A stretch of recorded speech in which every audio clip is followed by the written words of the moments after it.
أهلا بكم متابعي قناة صورني الإلكترونية. تتواصل تغطيتنا هنا في هذه المباراة النهائية لبطولة البيت الإماراتي للعود.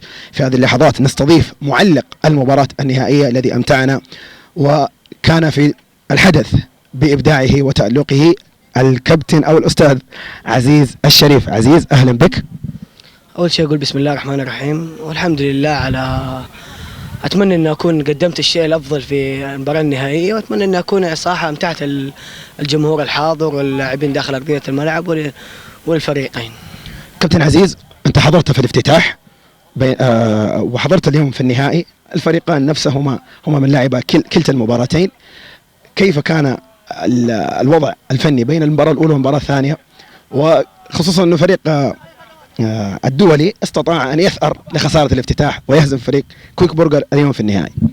ممكن يعني مباراة الافتتاح انه كانت مباراة اولى، اول مرة يتواجهوا الفريقين، يعني كانت يعني كل فريق معارف ايش اخطاء الثاني، ايش يعني نقاط الضعف بين الفريقين.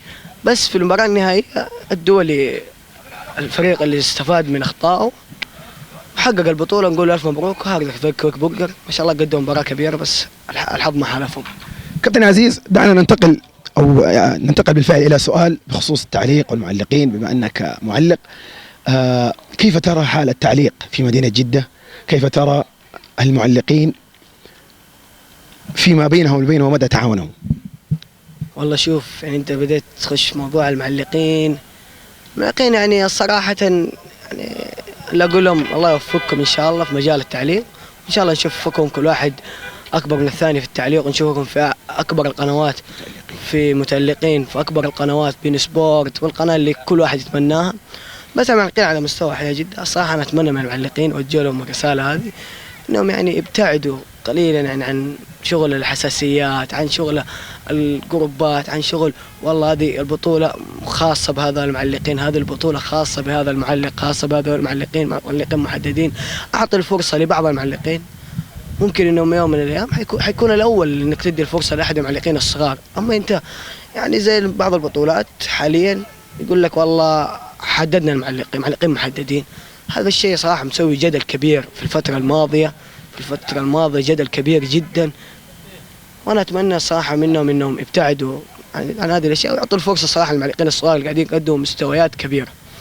يعني افهم من كلامك انه كأن هناك نوع من الاحتكار لمجموعة من المعلقين يحتكرون بطولات معينة ولا يفسحون مجال لغيرهم، وأن هذا الموضوع يؤثر على علاقة المعلقين في بعض.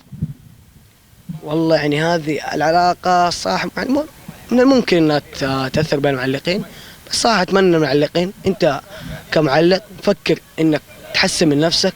الوصول مو في الحواري، أنا أشوف في وجهة نظري الوصول أنك توصل في قناة، توصل خلف الشاشات وليس خلف المايك في كابينة التعليق في حواري جدة. كابتن عزيز، دعنا ننتقل إلى مسألة شخصية. أراك اليوم بلوك جديد بعيدا عن النظارة الطبية، ماذا تقول عن ذلك؟